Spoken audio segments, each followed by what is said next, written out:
ഏട്ടാ വെള്ളല്ലേ ഏട്ടാ ഏട്ടാ സോൾവാക്ക അടക്ക കുഴപ്പാക്കണ്ട അടക്ക. ചങ്ങായിമാരെ അടക്കാന്ന് പറഞ്ഞിട്ട് ഞാനിവിടെ അടക്ക പറിക്കാൻ വന്നല്ല. ഞാൻ എൻ്റെ നാട്ടിലൊരു വാട്ടർ ടാങ്ക് കഴുകാൻ വന്നതാണ്. ആടുന്നാ നീ ഒരു സംഭവം ഉണ്ടായിട്ടാ. നല്ല നീളത്തിലൊരു കങ്ങ് കിട്ടിയുണ്ട്. തുണിയെല്ലാം അതിൻ്റെ മുകളിൽ സുഖമായിട്ട് വെച്ചിട്ട് ടാങ്ക് കഴുകാനുള്ള പരിപാടിയിലേനി ഞാൻ. എല്ലാ തവണയും ഞാൻ ടാങ്ക് കഴുകുമ്പോണ്ടല്ല ഈ ടാങ്കിൻ്റെ താഴെ തുണി കൊണ്ട് വെച്ചിട്ട് വീട്ടിൽ പോകുമ്പോഴത്തേക്ക് അത് നനഞ്ഞൊരു പരിവാട്ടാ.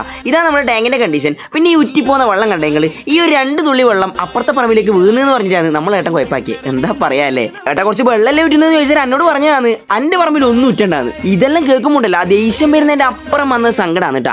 ഞാനല്ല എൻ്റെ അമ്മമ്മേൻ്റെ കൂടെ ഒരുപാട് കാലം കഴിച്ചു കൂട്ടിയ ഒരാളാണ്. നമ്മളെ അയലക്കത്ത് എന്തെങ്കിലും സഹായം ആവശ്യം ഉണ്ടാകുമ്പോണ്ടല്ല അങ്ങോട്ട് ഓടിപ്പോവാനും ആടെ നിന്ന് എന്തെങ്കിലും സഹായം നമുക്ക് കിട്ടുമ്പോണ്ടല്ല അത് കൈ നീട്ടി സ്വീകരിക്കാനല്ല എൻ്റെ അമ്മമ്മ എന്നെ പഠിപ്പിച്ചത്. അതെല്ലാം കണ്ട് വളർന്നുകൊണ്ടാണെന്ന് അറിയില്ല, ഇതെല്ലാം കണ്ടിട്ട് നല്ല ദേഷ്യം പിടിച്ചുട്ടാ. പിന്നെ ആടെ എങ്ങനെയോ ടാങ്ക് കഴിഞ്ഞിട്ട് വണ്ടി കയറുമ്പോഴത്തേക്ക് ചെങ്ങായി കുത്തിപ്പിടിച്ച് വണ്ടി ഓടിക്കാന്ന് പറഞ്ഞിട്ട് കയറി. വണ്ടി ഓടിക്കാൻ വേണ്ടി നമ്മളെ പഠിച്ചിൽ കണ്ടിട്ടുണ്ടല്ലോ പാർത്ഥസാരഥി വരിതാ ഇങ്ങനെ പകച്ചു നിൽക്കലാന്നിട്ടാ. പിന്നെ ഈ ചൂടിന്റെ ഇടക്ക് നല്ലൊരു ചൂട് ദോശ കഴിക്കാൻ വേണ്ടി ധർമ്മശാലയിലെ ചായമരത്തിലേക്ക് തന്നെ വിട്ടുട്ടാ. എന്നാന്നറിയില്ല ഇപ്പം വൈകുന്നേരം ഉണ്ടല്ല പണിയെല്ലാം കഴിഞ്ഞ് കുളിയെല്ലാം പാസ്സാക്കിയിട്ട് ധർമ്മശാലയിൽ വന്നിട്ട് ഒരു ചായ കുടിച്ചില്ലെങ്കിൽ ഒരു സുഖമില്ല. അതുപോലെ തന്നെ നമ്മൾ ദിവസം കാണാൻ ആഗ്രഹിക്കുന്ന കുറച്ച് പേരും അതുപോലെ നമ്മളെ കാണാൻ ആഗ്രഹിക്കുന്ന കുറച്ച് പേര് വീടുകളുണ്ട്. അങ്ങനെ അങ്ങ് വരാണ്ടിരിക്കാൻ പറ്റും നമുക്ക്. അപ്പം വേറൊന്നുമില്ല, നിങ്ങളൊരു ഇറക്കട്ടെ, അതിനൊരു ഇറക്കട്ടെ.